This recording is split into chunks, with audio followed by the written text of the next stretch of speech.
energy drinks. We've made videos on energy drinks back whenever in the beginning. Gosh, you made energy drink. You made an energy drink back in 2007 that was kind of went viral. I think that's the one that got me in all that trouble. It was exciting. Yeah, it was very exciting. How do energy drinks affect our nervous system? Well, virtually all energy drinks are relying on caffeine. Yeah. Because it's the only stimulant that can be legally used. Yeah. And so we know that caffeine affects a wide variety of systems within the body, one of which is the central nervous system. It tends to overstimulate it, overactivate it. And so the end result of that is that people get hyper, they can't sit still. You can see people that are wired on caffeine. You just have to go buy one of these super expensive coffee places, stores, yeah. And you see them sitting out there, and they start by sitting out there like this, and by the time the third cup comes, they're like this. They're bug-eyed, and their little feet are going. I have a good friend who's sucking down those energy drinks all day long, and after about mid-afternoon, his legs are going like this, and his head is going like this, and it really affects the central nervous system because it's just simply overstimulation. Some people can't even have it because it makes them so jittery. So jittery, right? Some people are very hypersensitive, and there are people who are even allergic to caffeine. Yeah, and there's some people who it just makes them a better person too. Yeah, it's just because everybody's different. Everybody's system is different. But if you're already kind of hyper, I wouldn't recommend ingesting a whole lot of caffeine. And the problem with these energy drinks is each time a company comes out with one, their competition comes out with a bigger, better, bolder, stronger one. Yeah. And so they jack up the caffeine a little bit more, and this stuff's rocket fuel now. I mean, you can't sit still.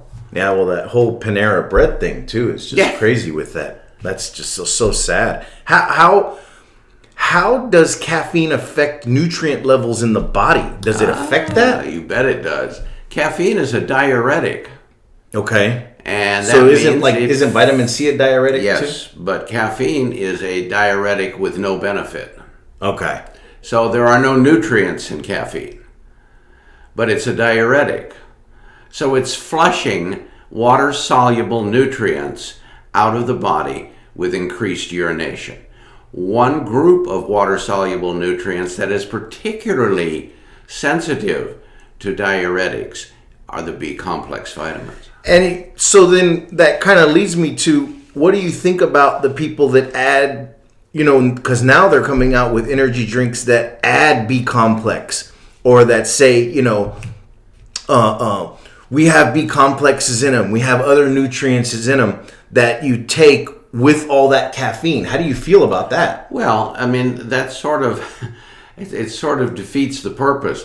If you're taking something that has all these nutrients added, but you're also ingesting something that's going to rapidly eliminate them, what's the point? So they just go right out? Eventually, they're just going to go right back out again.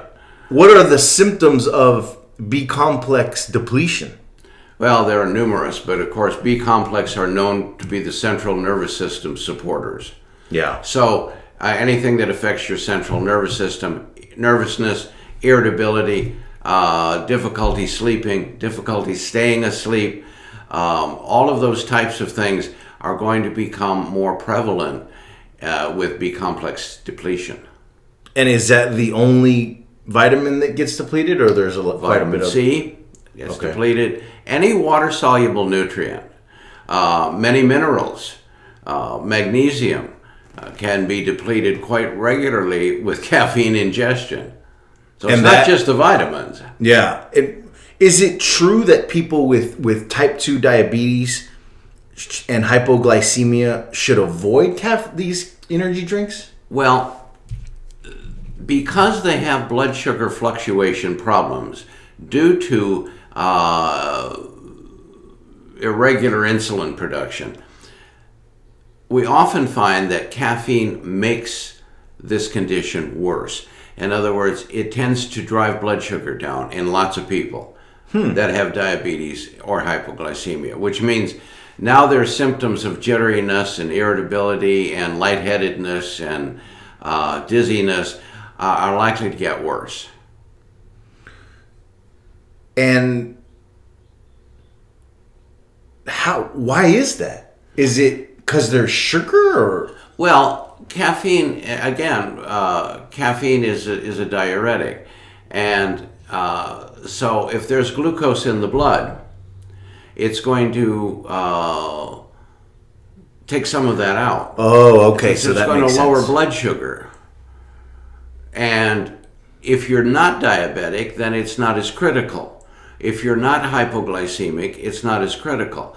But if you have these pre-existing conditions, which also can affect your blood sugar levels in relation to insulin, it can make the situation even more extreme.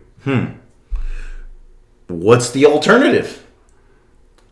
Herbal teas, water with fresh juice squeezed into it. A good like full spectrum liquid vitamin. Yeah, obviously you want to make sure you keep your nutrients up, and that's especially important if you're a caffeineaholic, because it's going to accelerate the depletion of key nutrients. So you want to make sure you're ingesting them.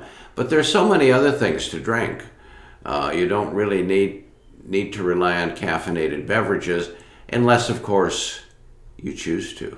Yeah, but if you're taking a full spectrum vitamin that has all the B complex, that has the pantothenic acid, that has the stress nutrients that help replenish what has been whittled down to almost nothing from caffeine or something like that, then you're going to have natural energy that's going to be lasting rather than the big up and down spikes of caffeine. That's right, because caffeine is a non-nutritive stimulant, and when you take your supplements, you want to take them at a different time from the caffeine ingestion. Okay. For obvious reasons. The good thing is that the effects of caffeine are very short-lived.